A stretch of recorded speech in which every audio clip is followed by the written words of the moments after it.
Praise the lord. Hallelujah, hallelujah, hallelujah. Thank you Jesus. దేవుడు ఏమంటున్నాడంటే, ఎంతమందిరైతే బాధల్లో ఉన్నారో, ఎంతమందిరైతే వేదనలో ఉన్నారో, ఎంతమందిరైతే సమాధానం లేకుండా ఉన్నారో, వారందరి కోసం దేవుడు ఏం మాట్లాడుతున్నాడంటే, బైబిల్ గ్రంథంలో నుండి మీరు బాధ నొందినప్పుడు ఆయనంట ఆశ్రయదుర్గంగా ఉంటాడంట. ఆయన సహాయం చేస్తాడంట. ఆయన రక్షిస్తాడంట. వీటన్నిటిని మనము బైబిల్ గ్రంథంలో చూద్దామండి. హల్లెలూయా, హల్లెలూయా.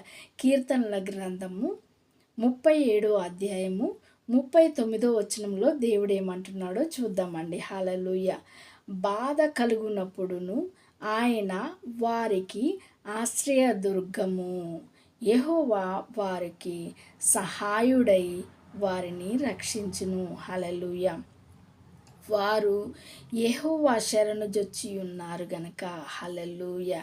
ఎంతమందిరైతే ఆయన శరణుజొస్తారో, ఎంతమందిరైతే ఆయన్ని ఆశ్రయిస్తారో, ఎంతమందిరైతే ఆయన్ని నమ్ముతారో, ఎంతమందిరైతే ఆయన దగ్గరికి వస్తారో వారందరికీ ఏమంటున్నాడంటే దేవుడు, బాధ కలుగునప్పుడు ఆయనంట ఆశ్రయదుర్గంగా ఉంటాడంట. హల్లెలూయా, హల్లెలూయా.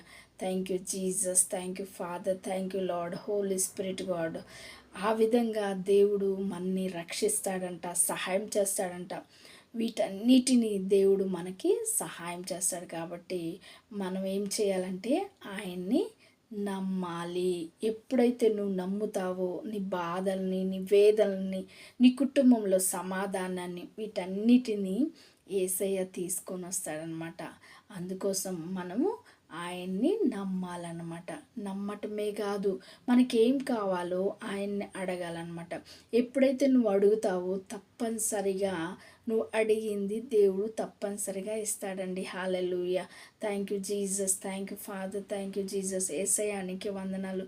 ఎవరైతే ఏ ఏ అవసరతలో ఉన్నారో, ఎవరైతే ఏ ఏ బాధల్లో ఉన్నారో, ఏ కుటుంబంలో అయితే సమాధానం లేదో వారందరికీ ఈ వాక్యం ద్వారా సమాధానము, బాధ నుండి విడుదల, వేదన నుండి విడుదల కలుగునుగాక. నజరేడైన యేసుక్రీస్తు నామంలో amen. Hallelujah, hallelujah, hallelujah, hallelujah. Thank you Jesus.